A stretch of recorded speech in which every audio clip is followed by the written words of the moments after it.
Alright, just a quick update. Not gonna be long.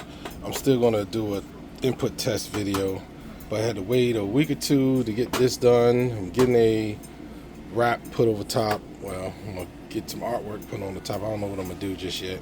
Or I might just leave it white, paint it white.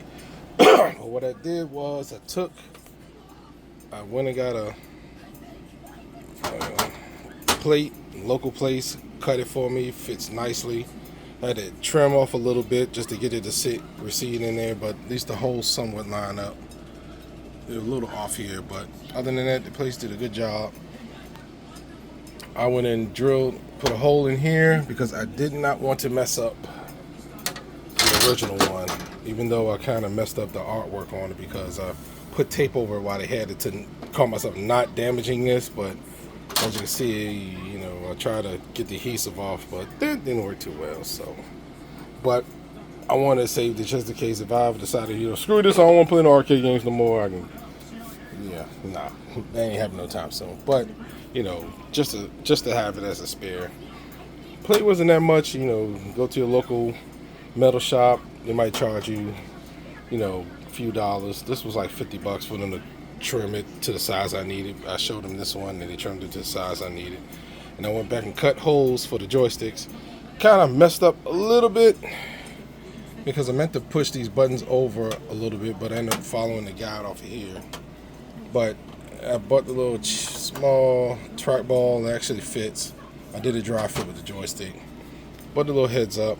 Once I get the artwork, clean this off, get the artwork done, should be ready to go. Playing my tail off on it. I've been waiting to play this thing. But I said no. I want to get it right before I play on it. Alright, peoples. If you have any questions, just let me know. Another thing is, finally got in touch with Unico about the gash in the monitor. Right now they are out, and they said as soon as they get in stock, I'll be in next in line to get a replacement. I had to show them pictures of everything, so that way they know. It took like 2-3 weeks to finally, they said, okay, we'll go ahead and replace it. Oh, another thing I did was a little surprise up here. I went and got a screen, a 14.5 inch screen from Amazon. It was like $100-something, $160. So I have the dynamic marquee. Hold on. All right. I went and turned it on real quick, plugged it back up. But that's what I did. I put a LCD screen up here to do a dynamic marquee.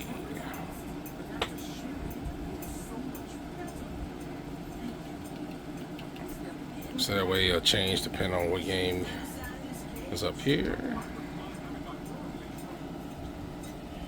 Which I think is neat. And the screen actually looks great up there. Alright, good peoples. See y'all. If you have any questions, once again, shoot them to me. The next video I'm going to do is I'm going to get the controls in here and I'm going to test out the input lag to see how it is based off of arcade. Because I got a Dungeons & Dragons Tower of Doom game. I could test it on that, and then I'll test it on my PC with MAME on it. Alright, see y'all later.